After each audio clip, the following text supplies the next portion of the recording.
Halo teman-teman semuanya, kembali lagi bersama saya Diama Sunsain Saragi, mahasiswi Universitas Diponegoro dengan Prodi Teknologi Rekayasa Otomasi dan 3 digit NIM terakhir 014. Nah, di sini kali ini dalam video ini saya akan mempelajari CMake algoritma pemrograman. Nah, maka dari itu langsung saja kita ke materinya.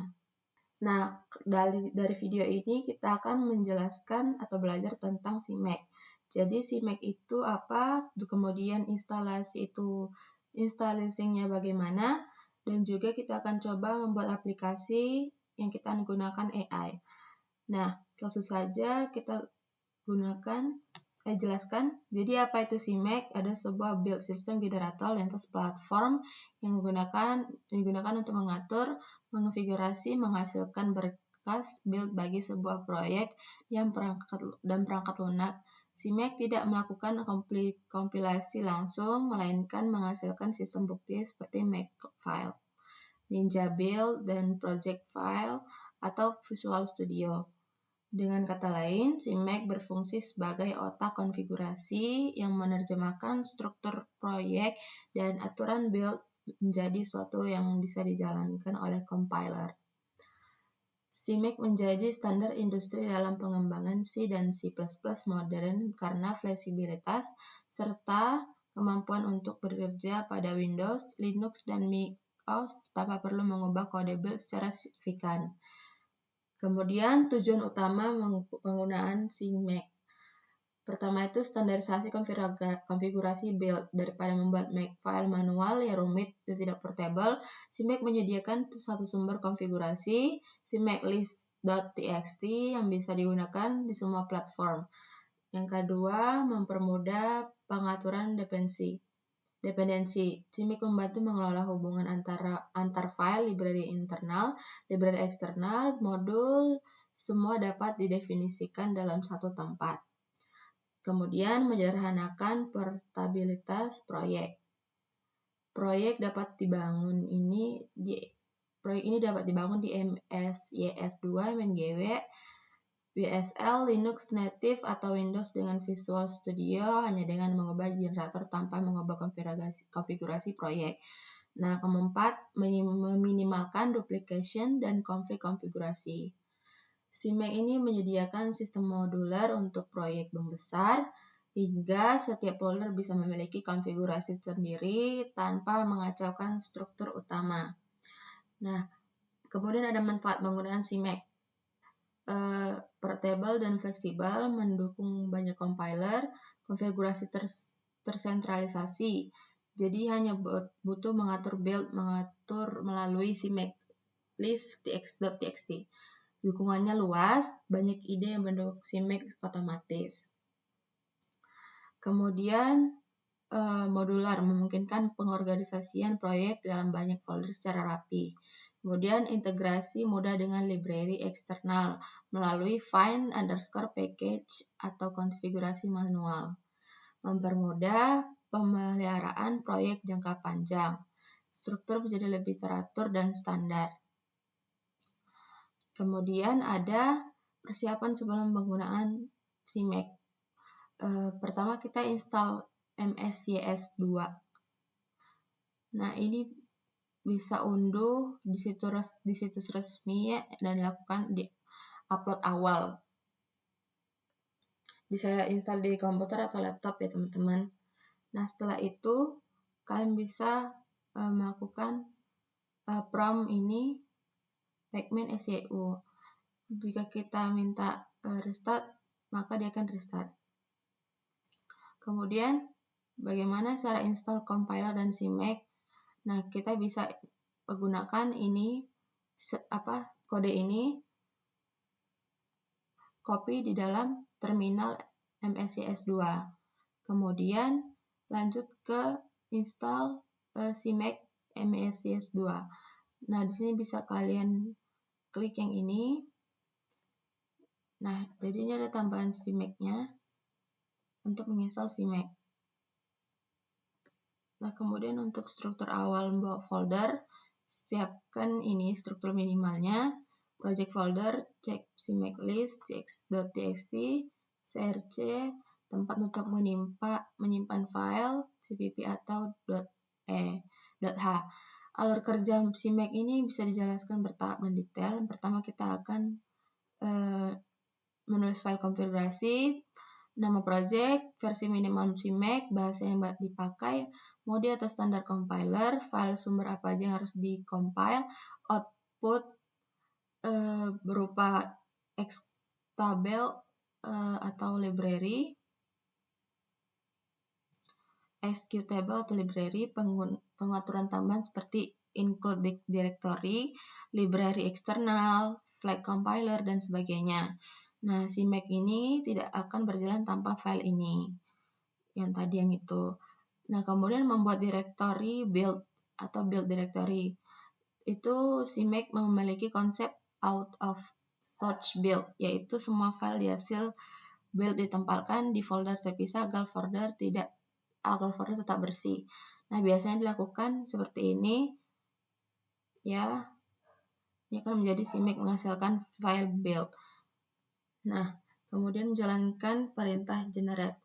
Di dalam folder build jalankan CMake. Arti perintah ini maksudnya CMake itu nggak ngebaca CMake list dari folder induk. CMake menganalisis struktur proyek. CMake mencari compiler yang tersedia pada sistem. CMake menentukan jalur file dependensi di aturan kompilasi. CMake sedang menghasilkan file build seperti makefile. Nah, tahapan ini disebut konfigurasi dan generasi. Nah, kemudian menjalankan proses build. Setelah file build dihasilkan, jalankan CMake build atau jika menggunakan makefile. Nah, kemudian proses meliputi mengecek dependensi file, kompilasi setiap file sumber, menautkan semua file menjadi objek executable, dan menempatkan output folder tertentu. Nah, ini eksekusi programnya menggunakan ini. Kemudian akan rebuild setelah mengubah kode. Kita mengubah file .cpp, cukup jalankan make. Nah, konsep penting dalam CMake ini ada juga target. Outputnya seperti ini. Setiap target memiliki daftar file sumber, aturan kompilasi, aturan linking, dependensi terhadap target lain. Variabel CMake memiliki banyak variabel default seperti CMake search di AE, CMake binary, dan ini masih banyak lagi. Ada juga CMake binary sebagai folder, project name, CMake CXX standard sebagai standar C++. Kemudian generator, CMake menghasilkan file build menggunakan generator, misalnya Unisys Makefiles, Ninja Visual Studio Project. Di MSYS2 ini, generator itu sering dipakai itu CMake, Unix Makefiles, atau Ninja, CMake di Ninja. Nah, find package ini digunakan untuk menemukan library eksternal seperti STL2, OpenCV,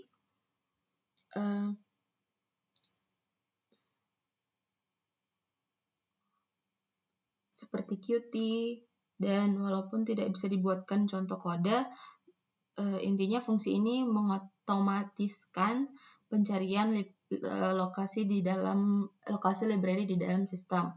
Nah, sebagai penutupnya, CMake itu memberikan cara yang berstandarisasi dan profesional untuk membangun proyeksi atau C++ modern.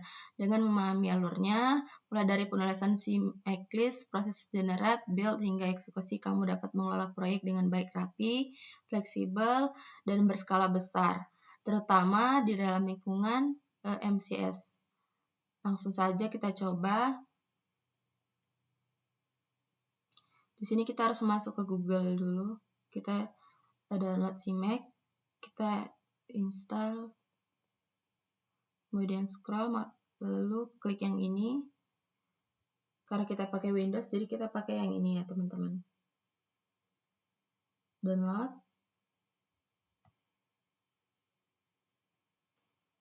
Install seperti biasa. Nah, kemudian open folder.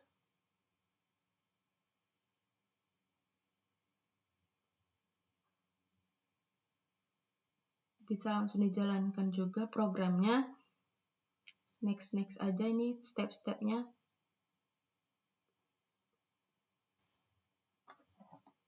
Kita tunggu sampai proses downloadnya itu berjalan dengan selesai.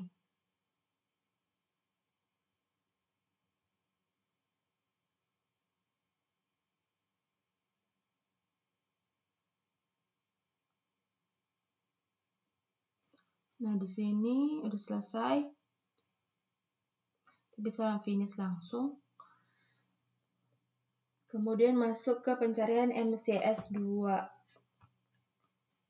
untuk mencari untuk membuat copy yang tadi, yang kode tadi.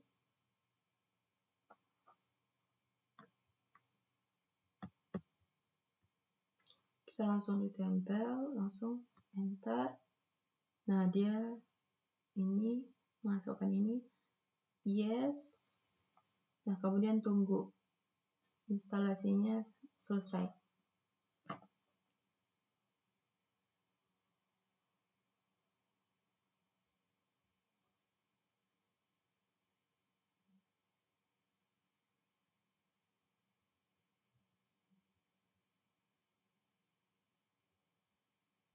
Nah, ini udah selesai, teman-teman, instalasi CMake di MSYS 2.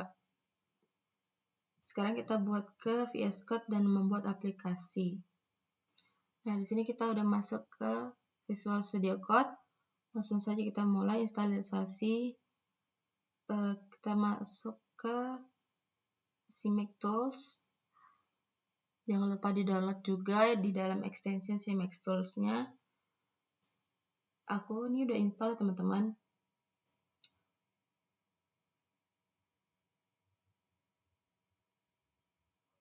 Nah, ini teman-teman harus install tadi itu supaya mendukung programnya berjalan. Kita lanjut, klik pencarian di atas, bisa cari CMake Quick Start. Klik aja, kemudian kita buat nama projectnya. Nah, di sini aku buat kalkulator sederhana. Kemudian di enter,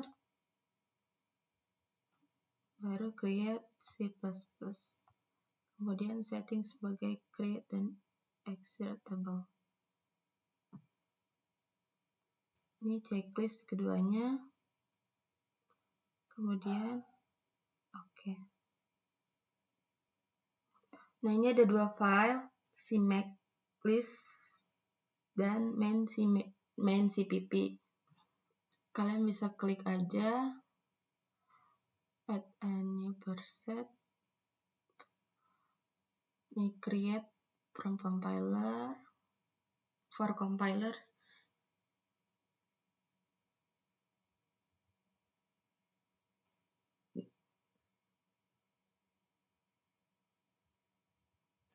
Kemudian press enter. Dan sudah terdeteksi ya, teman-teman. Nah, ini sudah selesai dengan yang tadi kita install, yaitu RCT 64. Coba kita komen .cpp-nya. Sini kita bisa coba jalankan dulu. Kita build.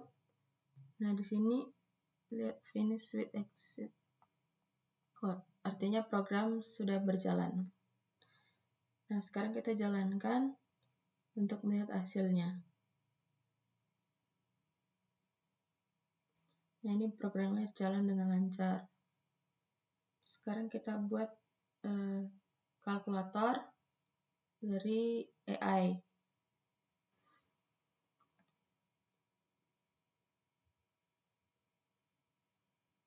Ini langsung di-chat aja AI-nya, tinggal deskripsikan bikin program kayak apa di AI-nya. Nah, di sini aku mau kalkulator sederhana yang nanti ada GUI-nya untuk memudahkan kita untuk aplikasinya. Nah, teman-teman, kita di sini udah berhasil buat ya, teman-teman. Setelah sekian lama saya berjuang, setelah diteliti ternyata ada susahnya ya si Mac-nya. Untungnya tetap bisa berhasil membuat kalkulatornya dan tugasnya tetap berjalan. Di sini kita coba aja nih kalkulatornya 12 kali 8 96. Kemudian tambah 0 tambah 115. Jadi program ini bisa terus melakukan pengoperasian berulang. Nah, jadi sangat efisien teman-teman untuk sebuah kalkulator. Nah, di sini juga kita bisa coba nah,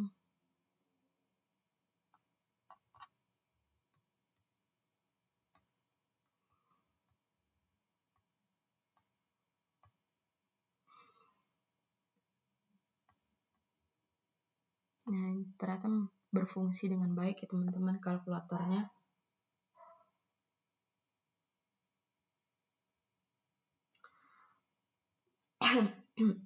Jadi seperti itu programnya. Jadi yang kita bisa jalankan, kita bisa buka di sini dokumen di library build tadi itu.